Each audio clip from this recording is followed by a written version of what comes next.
everybody, and welcome back. My name's Joel. I'm Hugh. And this is the Drafthouse Top 100 of all time. More specifically, we're at 50 through 41 here. We have entered the final half of the list. Thank God. Where? 50? 50. You want to know 50? Yeah. You might have heard of this one. Cowboy action. That's right, Hugh. Great Western Trail. Now, I know for you... 50? That's a crime. I know for you, Great Western Trail out of the box is probably somewhere in your top 20. 20? Number one, obviously. No, I don't know. But I'm gonna put the addendum on here that the expansion that adds the extra train action in the game is what actually finally put this on my list. It was good with that. You didn't have to read the rulebook. So, Great Western Trail, what are we doing? We're cattle farming. We're dragging them across a state. You're going to Kansas City. You're going to Kansas City. You're going to make stops along the way to trade cattle, to try to get some money, to try to get tents. It's a deck builder, but you're also... But your deck is cows. It's just cows, which at the end this is just victory points. And you're actually getting rid of many of them along the way. Well, you're trying to have the most amount of different priced cows when you get to Kansas City. Right. Because that's how you get... Because if you have 2 4s, only 1 4 counts because they're both brown.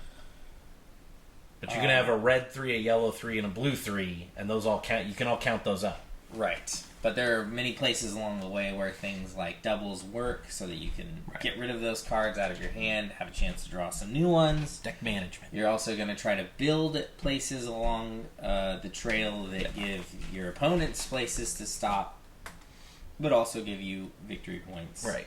Also makes it more difficult for them to quickly get from the bottom to the top. Right. And you won't be doing the trip just once. You'll actually go... You'll take all of your cattle to Kansas City. You'll turn them in. You'll get money. You'll trade most of that in immediately for various ways to score points. Every red X on the train track makes you lose a dollar. Right. Most of it is trying to push a train up a track, which prevents you from losing points and then eventually starts giving you points. With the expansion, that also gives you extra places to place on the track that will it gives you all sorts of bonuses beyond just the points up and down. Brings in little monopoly houses. Yeah. Put the little houses on the places, and then you just keep basically doing this same route over and over till you get to the end where you have hopefully acquired the most cows, money, etc. Blasphemy, but whatever. And you don't need to talk about it a lot because in 5 hours we'll be talking about it more. Oh, excellent. Out of the box, this game was a mess. It really was mostly due to the rule book. Yeah. The rule book was atrocious. Stronghold, whoever you allowed to do that should be taken out back and shot. Most of Stronghold's rule books are not the best.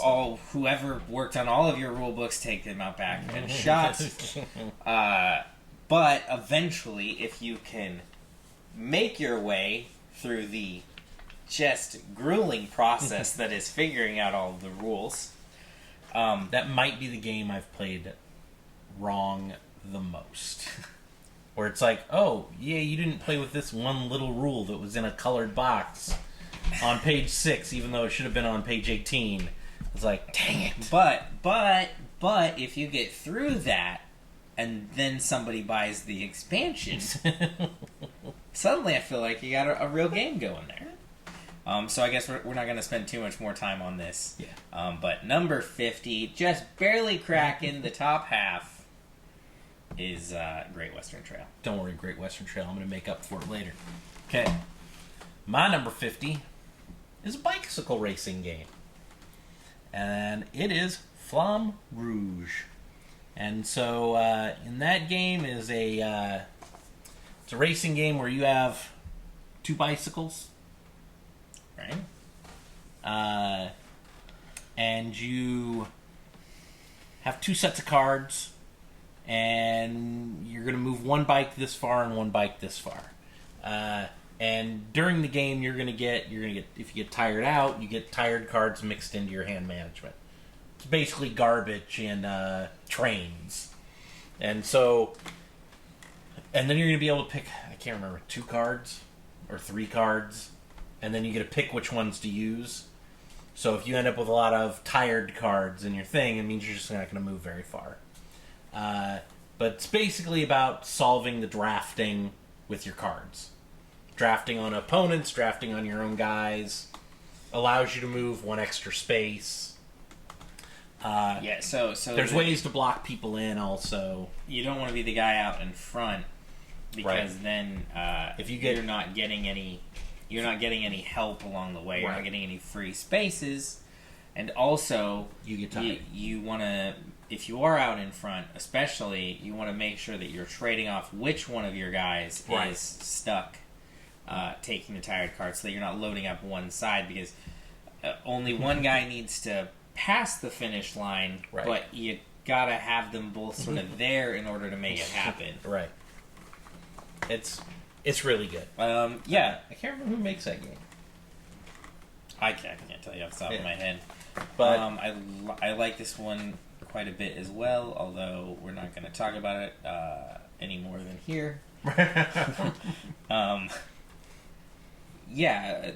Aspect of a racing game that doesn't exist in basically any other one is that dual. You're controlling the 2 different units at once. Yeah. To try to work in conjunction. Yeah, I really like Flamme Rouge. If you like racing games, it's different. It looks good, except for sometimes your little bicycle rider won't stay on his bike because they're like little tiny pieces of plastic. But they've made a couple of expansions, Peloton, and I can't remember what the other one was. Mostly just different racetracks. Yeah, different racetracks. Maybe some different powers for your guys, but it's easy to teach, and it's just. I mean, I've won it and I've lost it, and all those times I had fun playing. So that's always a good sign. So my number 50 is Flamme Rouge. My number 49 is a racing game, but most people don't consider it a racing game, I guess. The Quest for El Dorado. It's a racing game. Sure, yeah. I mean, race to the finish. Yeah, there's a finish line, and I mean, it's literally you're just picking up cards and you're moving your guys through the countryside. There's rules for how many spaces you can move through jungle and rock and water and such, and but the game works really well. And I mean, I think I've only played it one time. I've only played it one time. I know that. And Roman beat us by a lot. He crushed us. We were too worried about everybody else, and he just ran right through. But it's a fun game, and we have the expansion. I don't remember what it's called. And we haven't played that yet. But I'm excited to get that one on the table. I really enjoyed that game. Yes. I might not be talking about Red El Dorado, but deck builders. Yeah. Normally you're talking about purchasing and fighting, and then you add in this third component. It's interesting. Movement. Running. And that is always sort of just a bonus, right? Yeah. You played the other ones so many times, doing something different, even though you're still basing it around the same mechanic is right. If you just keep making Dominion over and over again, we're bored. Right. So this one where you're doing the trek where you're using your cards to boost that way, but you're still purchasing the cards to fix up your deck the way you want. And some of them are better for moving through certain types of terrain, so you're also sort of deciding what path you're trying to take. But the path can be it comes out sort of random, so you don't even know if you're necessarily building well into the next area, but you're not building a gigantic deck either, so you can sort of filter through proper. It's a great setup. So, number 49, Quest for El Dorado. Number 49 is a racing. No, it's not. Number 49 is a little 2-player game called Fox in the Forest. Yeah. Renegade Games. Comes in a box about yay big. Like that.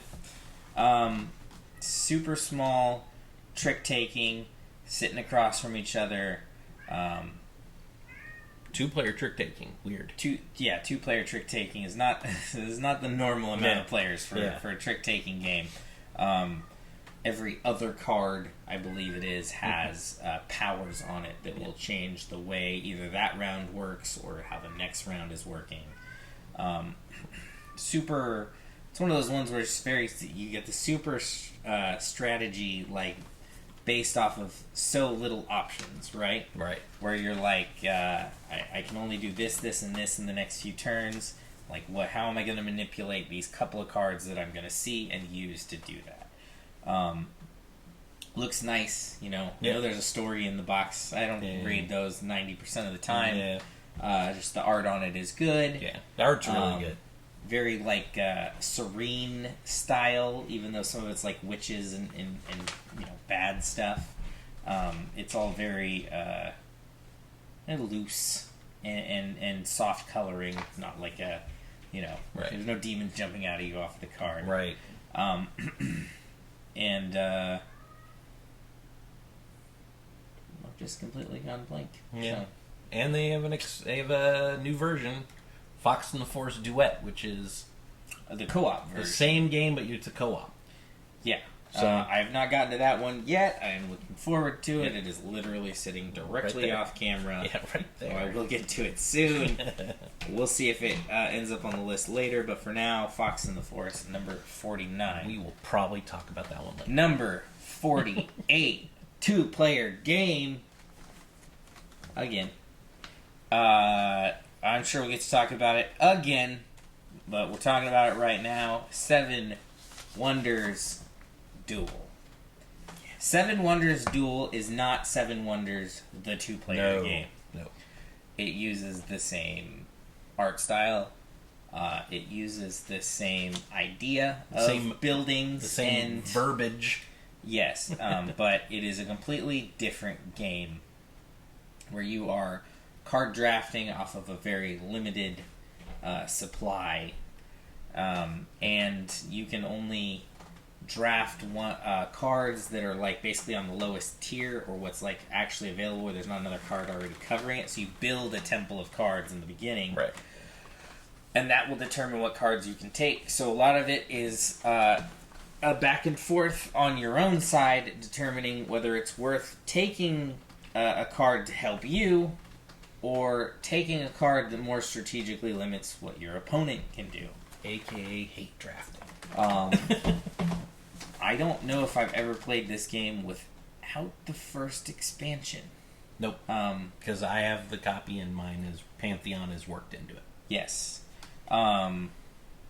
So for a while there, we got hung up on the idea that we didn't want to play any of the 2-player games, and so we didn't. So we didn't get around to this one until the first expansion was already out. Yeah. I don't know how differently it plays, but I don't think I would recommend it without the expansion. It's like $20 usually to get this game. Another 10, 15. But as far as 2-player games, you're not going to find much better out of the box for that $35 together. Yeah. Components feel sort of upgraded. They can be upgraded further, but they feel good out of the box. So production's great. The mechanics work well. And if you've played 7 Wonders, you know the red cards are defense cards. You know that the green cards are science cards. Right. They just interact differently. Everything fits in with your idea of 7 Wonders, but it's not the same game at all. Yeah, the mechanics are different. Especially give that one a whirl if you have played 7 Wonders, if you like that, if you like the feel of 7 Wonders. That is the game I tell everybody. If you want to play a 2-player game, that's the game to play. a.k.a. you're going to hear it later on my list. So that's 48 Seven Wonders. What do you got? Okay, so my 48 is a game that I have played one time. I am waiting for the Kickstarter to show back up. I don't know when that's going to be. Maybe 2021. I don't know. So, this is a game, it's a co-op game, but I know what it is. It has a slight dexterity in it that I love, but it's Carnival Zombie. So, in the game, you're in France, I think. Like in the sewers of France or something. Italy. And you're in this middle section, and everybody's playing a character that's fighting off zombies. And you have powers of what you can do on your turn. You really can't captain this game. You have too much to focus on your own side of the board to even worry about what's happening on the other side. As the horde of zombies is just slowly moving in on you. There are ways to, once you defeat the horde of zombies, you can leave the section, and you have to choose how you're going to try to get out of the city. And there's multiple different ways to try. A lot of times your barricades will break down, and you'll just be forced to go one way.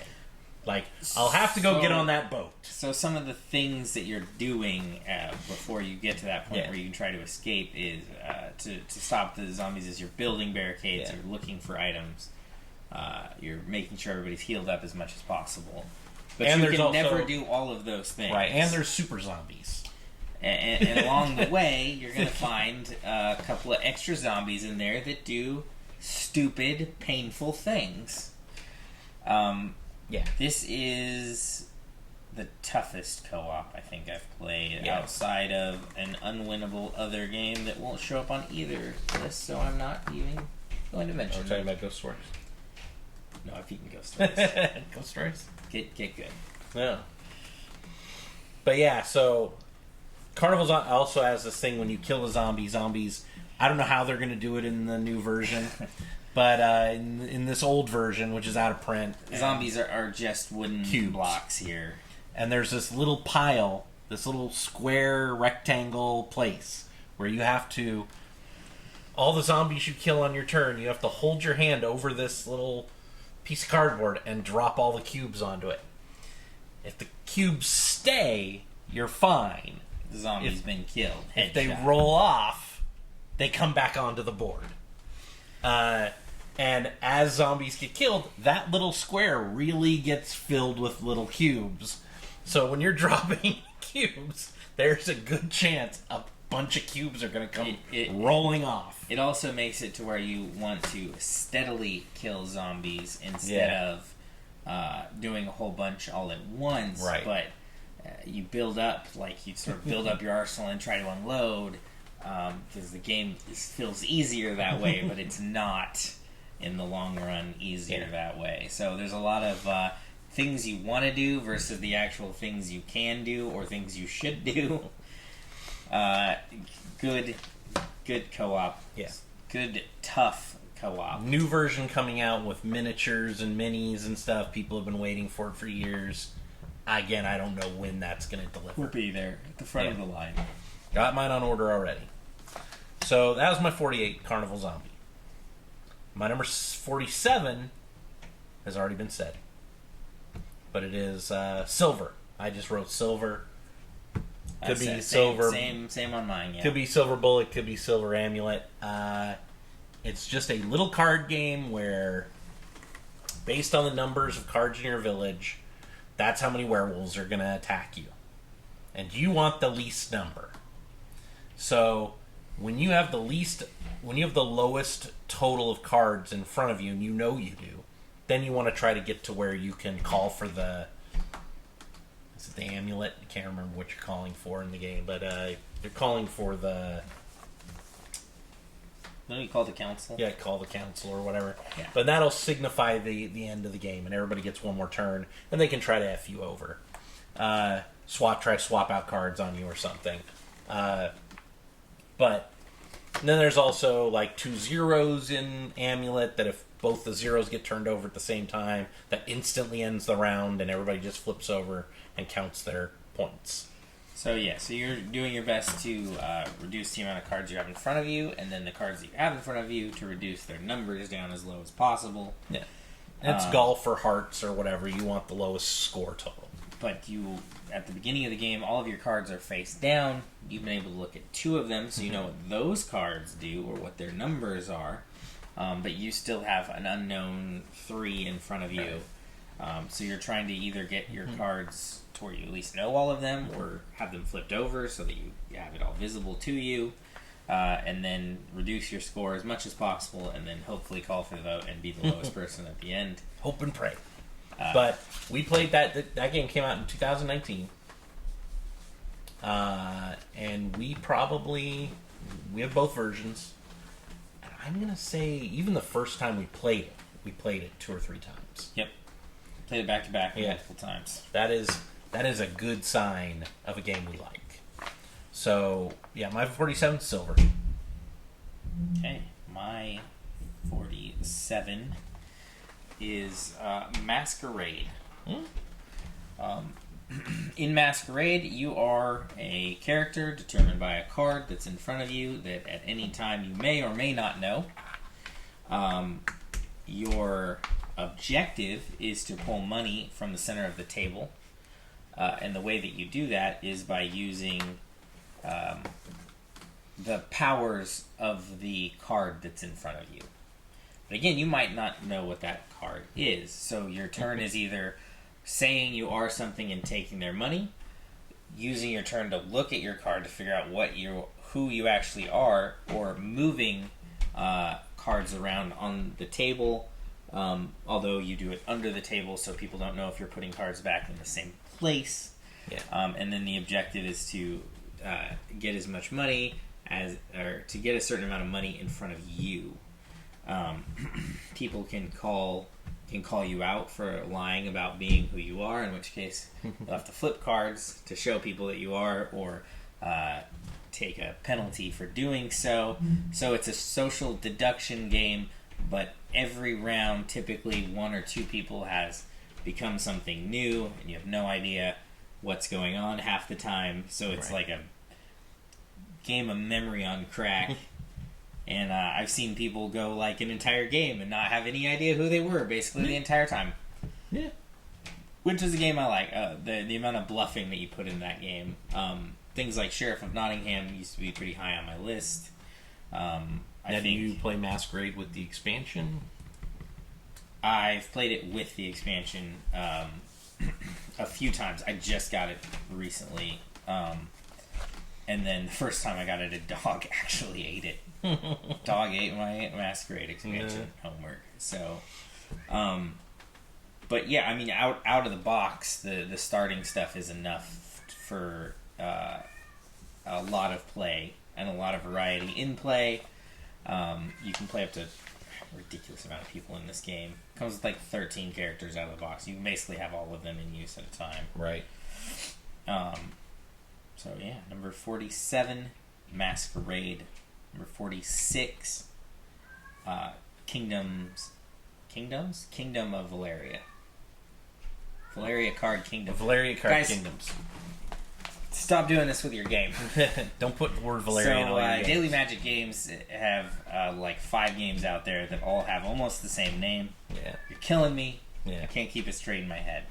The one that I'm talking about, Valeria Card Kingdom, is Machikoro.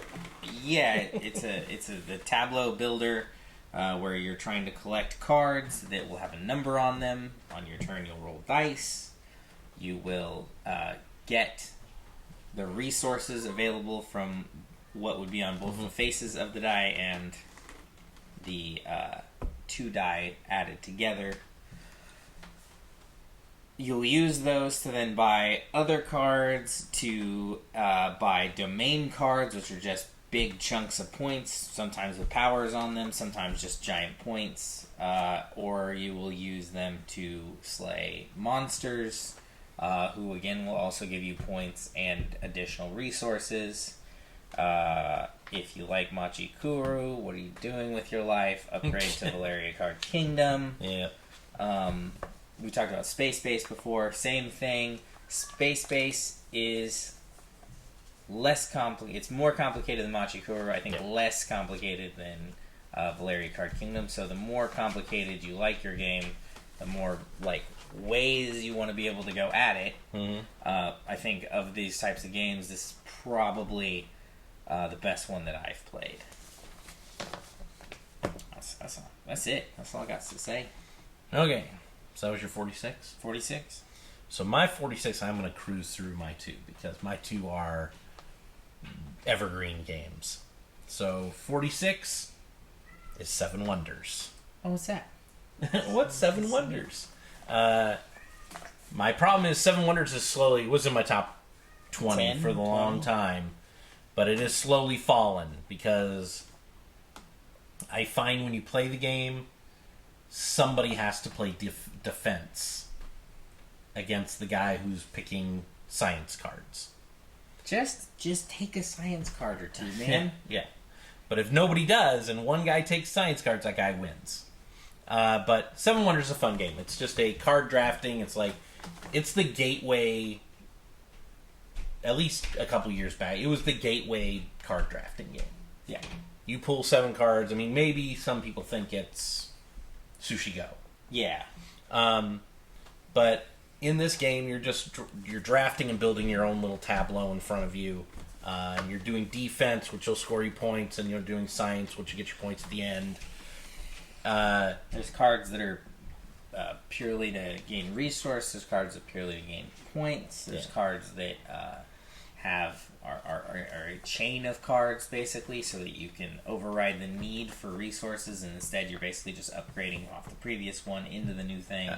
But I'm one of those people that if you're sitting here listening to my 46th game out of 100, you've played Seven Wonders. There's a good chance. Yeah.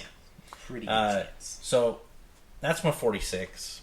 And my 45, again, if you're sitting here watching my 45 out of 100, you've played 45. 45 is Ticket to Ride. I just put it in there as put it in there as a base game. That's every Ticket to Ride. You know, I didn't want to put 4 versions. No. You know, if you're talking about New York, yeah, obviously you're right. You're close to right. I like all the Ticket to Ride games. If somebody says, hey, let's play Ticket to Ride, I'm going to play.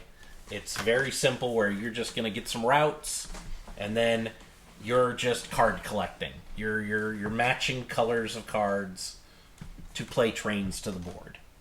And you're trying to reach your routes that you drew. Or you're using your trains to block other people from getting to their routes.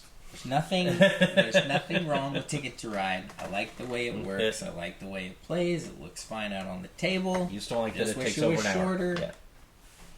And so, which it is. When you're talking about Universal Ticket to Ride, you can get the version of Ticket to Ride I want, or you can get the mega version of Ticket to Ride that some people want. You can get New York or London if you want a shorter version. Or Journey, which is the kids version. So, so 45 Ticket to Ride. Boring. Let's get some real 45s going here. 45. I can't believe you already talked about this one, actually. Yeah. 45 is San Juan.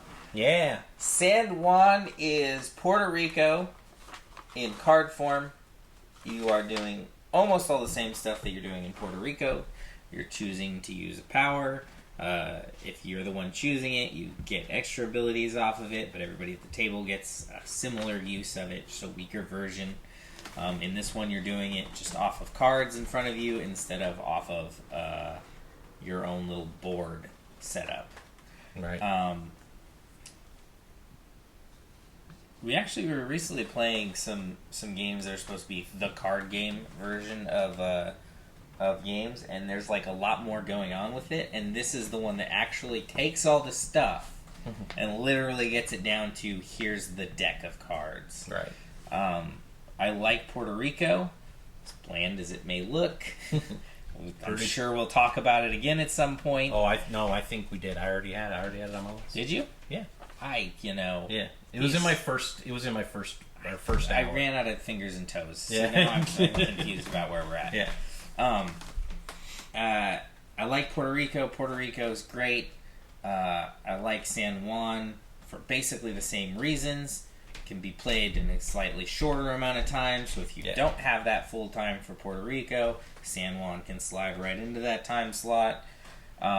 Also doesn't have setup like Puerto Rico does. Yeah, it's like zero setup. You just throw out the cards, you're good to go. But everything about it still feels like Puerto Rico, but actually properly just distilled down to what you needed in a deck. So let's not waste any more time with that. Okay. We've done it. San Juan. This one hasn't come up yet, I believe. Number 44. I'm sure you're going to get to talk about it again at some point. I'm getting it first. 44 is Let's Make a Bus Route. You are correct. Sashi and Sashi. Love them. It's Except I can't get their Japanese names. company? Yeah. Japanese company. That doesn't sell to America. We know we've tried, alright? We would like to bring these games to you, to have you play them. Yeah. There's other ones that are great. I'm not going to talk about any other ones. Let's Make a Bus Route is a roll and write where you have a objective of getting your bus to go from one area of the city to another. That is almost inconsequential. You can completely bypass it if you see better ways to get points. You can do that by picking up passengers, students, dropping them off at universities. You can do it by picking up photographers and taking them to landmark areas. Although when you're doing it, it does feel like you're running them over. Now, because the rule book that we have is in a language that none of us read, this is to the best that we've gotten it, but yes, the explanation is there, but when you're just looking at it on the board, we kind of see it as you using your bus to run over the elderly, photographers, and students, right, and drive by their schools. Yep. Hey. You have your board. You collect points by doing the things that I've mentioned before. You can nab certain bonuses along the way. Those are different every game. Things like traveling by the 6 different Tories, I believe those are called. 6 different monuments, we'll say here. Did you mention traffic? So that's the most important thing. So I guess I should probably mention traffic. Yeah. So as you're making your route is sort of like it's been set. You can't go back over your route. Now other people can go over your route. However, then you're causing traffic. There's too many buses in that part of the city. You're causing congestion, and that is a negative. Right? We don't like the traffic. So you actually lose points, or can lose points. Depending on if you're the worst offender at it. So it behooves you to sometimes go slightly out of your way if you know you're going to annoy one of the other buses out there. So it has an actual... So most roll and writes, you're literally zero effect on other people's You're on board. your own little board over here. You have your own thing for scorekeeping, right. But the actual board you're playing on is a single dry erase board. So you can actually affect other people's games. And everybody has a different color pen. Yes. So you're just marking your route with pens, and you're learning what you can do or where you're going on your turn based on just cards that flip up with a color on them. The boards actually have different movements for different colors, so you're not all taking the exact same turn. If a yellow comes up, for one person that might be a single straight line. For somebody else at the board, that might be 3 lines, but they have to bend at every opportunity. So you're not all playing the exact same. You don't have anybody who gets stuck behind one person going on the same route and then is stuck behind them forever. They have chances to pass them. You can immediately diverge if you're like playing in the same area. It'll give somebody a chance to, okay, you both went the same way for one street, but this guy has an additional where he can diverge off to another way. Things like that. So Sashi and Sashi. Unfortunately, if you want this game, game's over it's here. going to cost you like $150 on eBay. I think you can get it for like 80 or so. Well, a mere 80. It should probably be like a 20. It'll be a 40 because it's got to come from overseas, but it definitely shouldn't be 80. But like Wind the Film is like 80. With as high as it is on my list, it's worth it. Maybe I'm paying 80 to get Let's Go. I paid 80. to get my copy. I didn't have to because one showed up. Yeah, I love that game. It's great. 44, let's make a bus route. Okay. Give us a 44. Okay, so 44 has been said a long, long time ago. Tales and Games, The Hare and the Tortoise. It is a racing kind of game, but more of a gambling game. You're betting. Definitely a racing game in the same way that like Downforce is a racing. This one puts a little more emphasis on the betting, I would say. The game looks like it's built for little kids. We've already talked about it, but it looks like it's made for little kids. Comes in a little storybook box. Foot race for fairy tale characters. Yeah, and two prominent ones being the each character moves differently on the board. Like the tortoise always moves 1. The rabbit moves 3 or whatever. The rabbit easily moves 3 versus other. He's the fast one. The lamb always moves 2, except the lamb always stops at water because he's scared. Something like that. And then the wolf can howl, and then nobody can move but the wolf. But it's a gambling game where you're going to bet which animal you are going to use your cards to drive across the finish line. And the racetrack is not very big. It's like maybe 15, 20 spaces. Now, so the thing with this game, too, for it being a racing game, right, is that I have never seen an animal be at the halfway point when somebody crosses over. Right. Literally everybody's bunched up in, like, the last 2 spaces. Right. So it does a weird thing where it forces all of the animals out at first, right? So that everybody has somebody who's trying to get it to win. And then your next animal is kind of a wild, like you're choosing it. But it's based off of... You're going to base it off of the cards that you now have sitting in front of you. Double down. Double down. Double down. Always double down.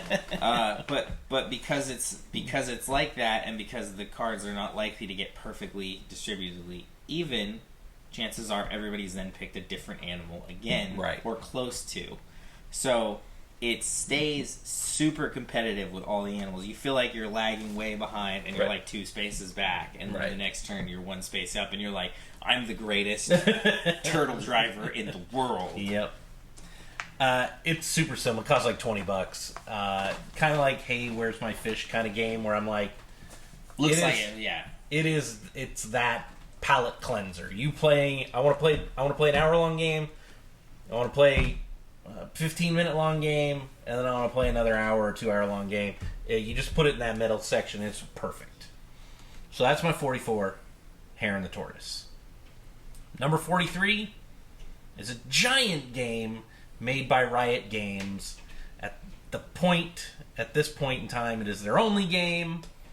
Cost $75 off of their website, but you got like $200 worth of stuff for $75. Since this game came out, and at no point since then has every single person that we play games with agreed that this is the most game per dollar as far as actual items put in the box. And that might just be because Riot Games makes so much money on League of Legends. And you still haven't said what the game is. Oh, Mechs versus Minions.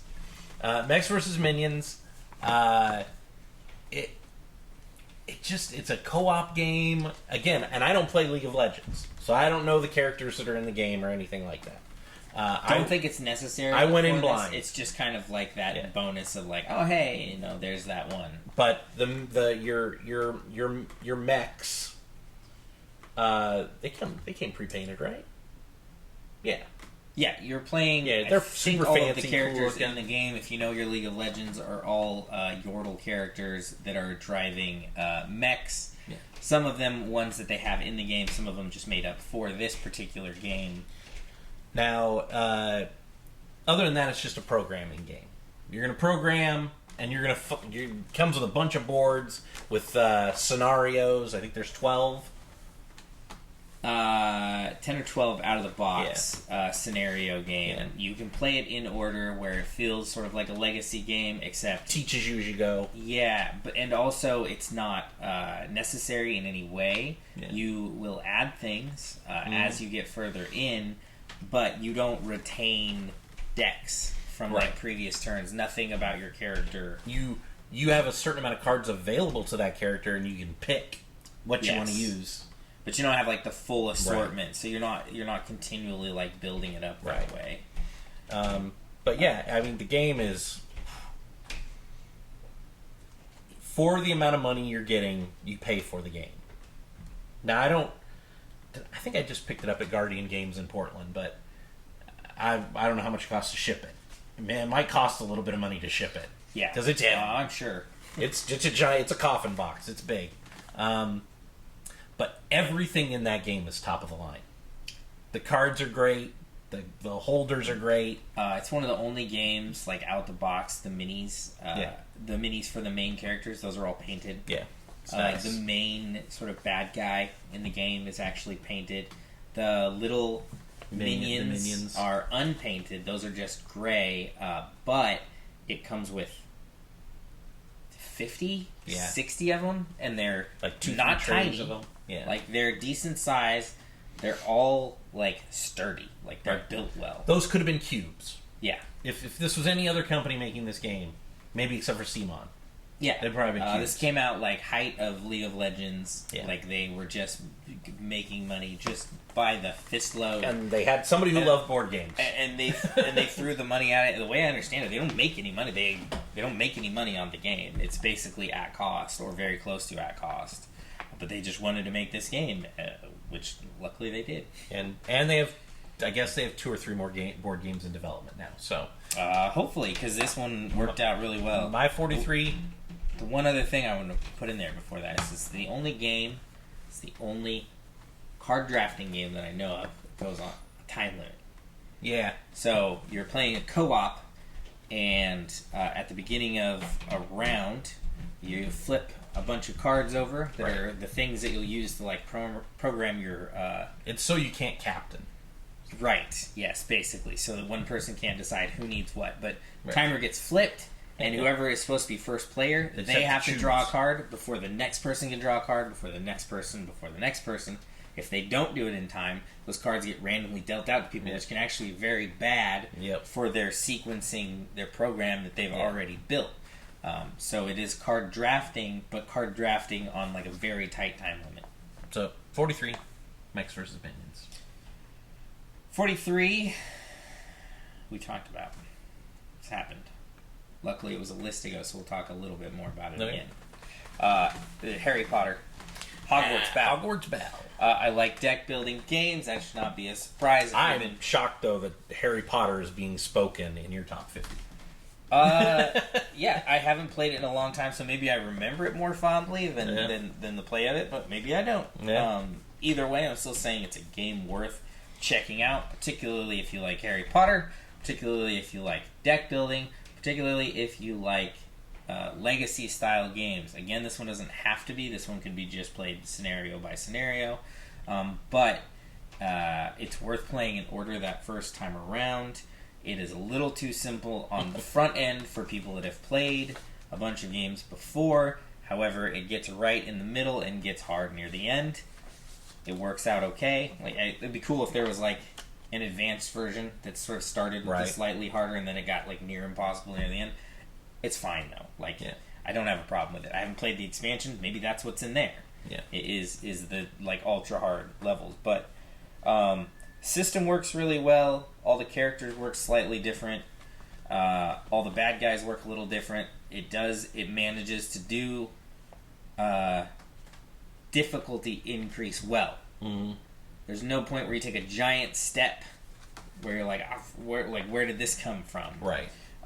Which is sort of important because this isn't a game that I'm necessarily going to play with a bunch of people who've played a ton of games before. Right. It's more of a game that I'm going to play with somebody who I want to show games, somebody who likes Harry Potter. Have you played this with your sister? I don't own it, so no. No. Sitting right there.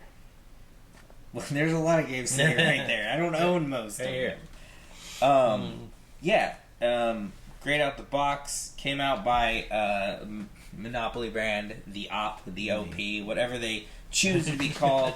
And I hate Monopoly. They want you to forget about Monopoly. I hate Monopoly, and I hate the fact that they made it. So when it first came out, I was like, dear God, no, this is going to be awful. And it was an IP game. It's like, that's going to be awful. Because that's usually what it was. Now IP games are pretty good. There's a lot of reasons to think it was going to be awful. Yeah.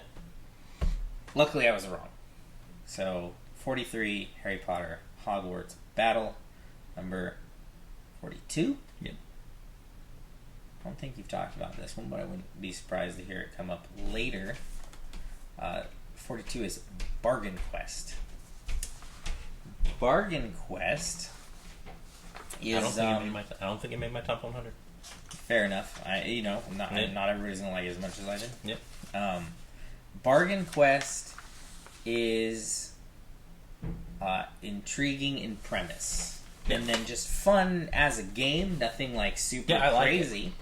But just like where role player is like a weird part of the adventures, the journey of the adventure, right? This is like a weird part where you're just taking that little slice. In Bargain Quest, you aren't the adventurer yourself.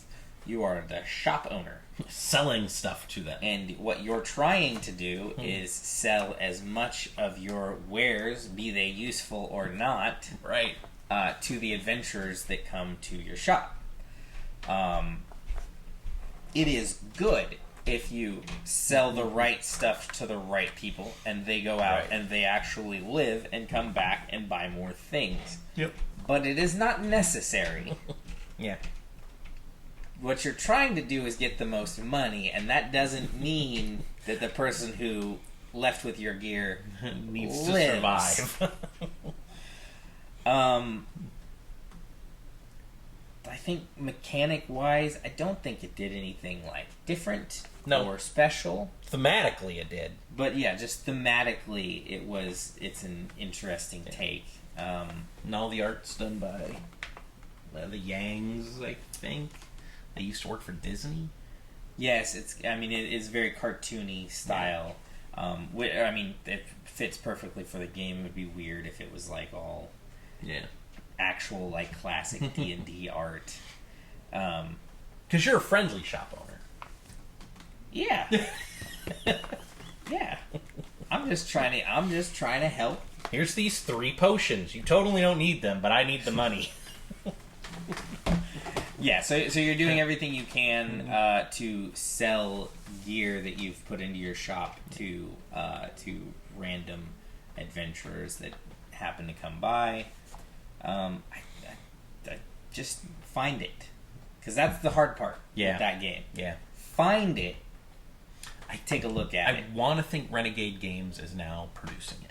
Before, you had to buy it through either the Kickstarter or their own personal website. And it's never been overpriced. They never gouge you on shipping or anything, but of course that's just a weird way to try to get games most of the time, since you can't just walk into a place and get it, or of course, get it off of Amazon. It's just the place you go online to check. Right. Or even for a long time Miniature Market or Cool Stuff or any of those guys, you had to go specifically to them, so it didn't really get the big didn't get a buzz. Pop. Yes, it didn't get the same buzz. That's a game that if you were selling it at Target and Walmart and whatever, I think it would get a bigger buzz. Yeah, it would have been. It probably would have been one of the more hit games. Would have been discovered. Yeah, by more people. Hopefully 42 is high enough for it to get discovered by a few more people. Yeah. So 42 Bargain Quest. Okay, so I had 42 and 41. Both have been said, I believe. 42 looks crappy. It is gray and dark blue, and the monsters look like they were drawn in the 90s, but Ethnos. I think you had Ethnos already on your list. I think so. Somewhere in the Ethnos 80s. is like a very light area control card management game. Yeah, much more about the cards you're laying down, the points you're getting from those. But for me, the thing I love about Ethnos is it doesn't allow you to hoard cards. So you're picking up cards on your turn. You're either playing them or you're picking. But when you pick up your cards, you can pick up as many as you want. But once you play a matching set of cards to put a disc on an area to control it, all your other cards you've collected go right back into the mix. You know who doesn't do this well? Ticket to Ride. Yeah, because you can hoard cards in Ticket to Ride. What it does is it opens up the game to where if I'm waiting on a certain card, and as long as you're not also waiting on that same card, I know you're going to throw cards into the pile that I can use, which are going to help me get a stronger hold on an area on the map, which I believe we figured out it was the map of Slovakia or something. I can't remember. But it looks they literally just stole a map from an actual place. So Simon 1 month just had 1,000 hours dedicated to art direction and have their art team work on something, and 999 and a half hours went to Rising Sun. Yeah. And then they're like, oh, damn, we got that other game coming out this month. Which is almost enough for CMON. For somebody like CMON is like enough to be like, they don't care about this game. Why should I pick up this game? And then it's like, for me, like one of their strongest on the mechanics side, like just put together. It's soup. The mechanics are really solid. It's a really smooth game. Doesn't take very long. Doesn't take a long time to teach. And it also has multiple monsters that don't... Every monster doesn't play in the game. Right. You select a certain amount, and the others are in the box. Yeah, it's a modular build for the deck. So each game is a little different. I mean, unless you're playing it a lot. Yeah. But it does look like ass. But just the board. Just the board's really boring. The art is fine on the cards. It's okay. It's generic because they're usually generic creatures. Right. I'm just saying the art on those cards for me looks like the art from Talisman 1985. And then the box looks fine, and then there's a board of something, and then those discs that, even though they're got round bottoms, they for some reason remind me of the little piece in the middle of the pizza. Yeah, you used to throw in there, like you're just stacking those up on the board. Yeah. So I mean, the components aren't the best. But the game mechanics are great. You gotta be able to see the flaws in your game, right? Even when you're talking about your top 100, some things don't work out, and what we're saying is the other parts of the game perfect supersede the fact that it's like this thing looks kind of weird. Yeah, looks kind of boring. But 42 is Ethnos. My 41 has already been said. It's one of my favorite card games, and that's Fantasy Realms. Yeah, Fantasy Realms. It's about 80 cards or so, I think. Yeah, it's a deck of cards. Each card is different. When you're when 10 cards, when you're drawing cards and you're discarding cards. When 10 cards end up in the discard pile, the game ends. So you can draw cards instead of drawing cards out of the pile. You draw cards out of the discard pile to keep the game going. If you don't think you have the best poker hand. Yes, so it has a loose idea of suits in the game, but each card has like sort of what you might call multiple suits. There's just certain things that stack together better. There's combos you make. And then there's stupid things written on the cards. Like, if you have a blue dragon, this card's worth 20 points. 5 million points. And if you don't have a blue dragon in your hand, leave the table. Right. Negative 10 points. And so at the end of the game, you lay your 5 cards down or whatever, and you figure out how much your point total is.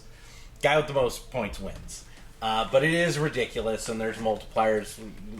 There's cards that are like, if you have 5 dragons in your hand at the end of the round, you get 1 million points. It's a small game. It doesn't take up a lot of space. No. It has a very generic theme on it. So it went very much under the radar around here, and I think just in general around everywhere. Put it back out. Our table loves it. Throw a shiny skin on it. Yeah. And because guarantee you that game goes It's WizKids. WizKids, you own the IP for Marvel and DC and how many other hero clicks do you make? It should be just code names style. Yeah. Here's a new one every couple of months. Yeah. Flux, whatever. Yeah, love letter, whatever your game of choice that's been done 300 times. There should be 10 versions of this game to hit everybody who there should be a Doctor Who version. There should be whatever. But it's that good. 41 Fantasy Realms. What's your 41? No, you're wrong. It's not 41. 41's Council of 4. I got it right here. Council of 4. 41. Simon. This is the game that month that they put all the art into. Council of 4 is Lisboa Light. I mean, start with a small story of how I played 2 hours of Lisboa one day, got halfway through, and then had to leave. Yeah.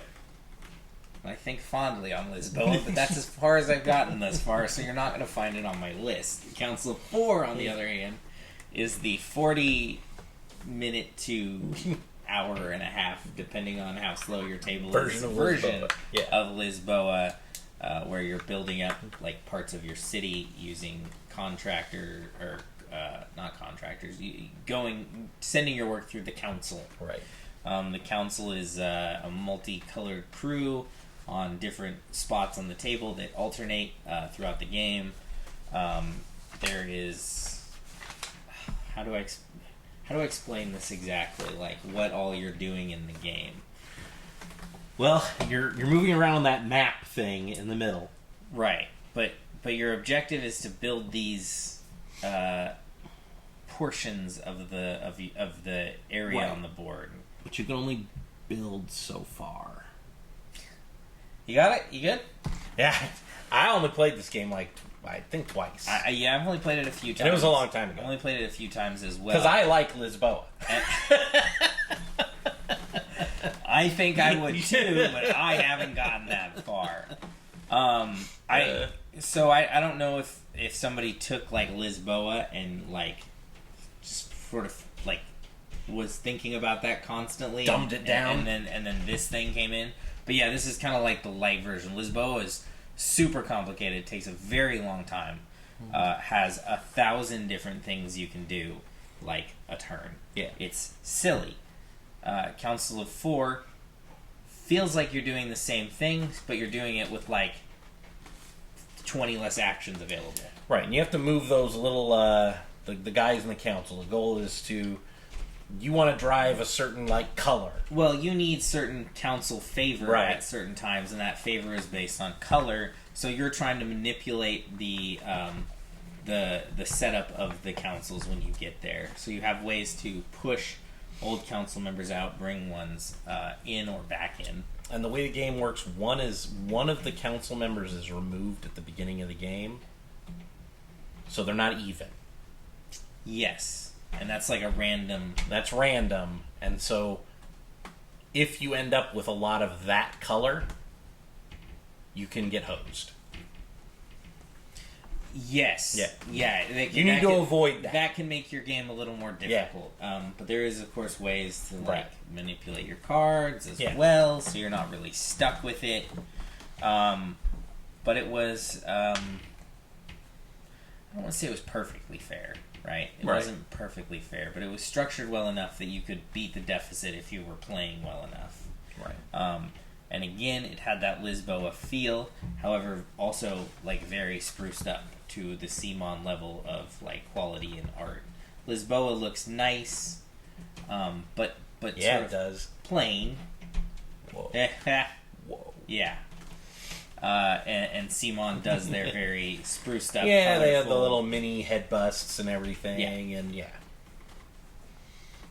So you know what? You'll get to talk about Lisboa eventually, I assume.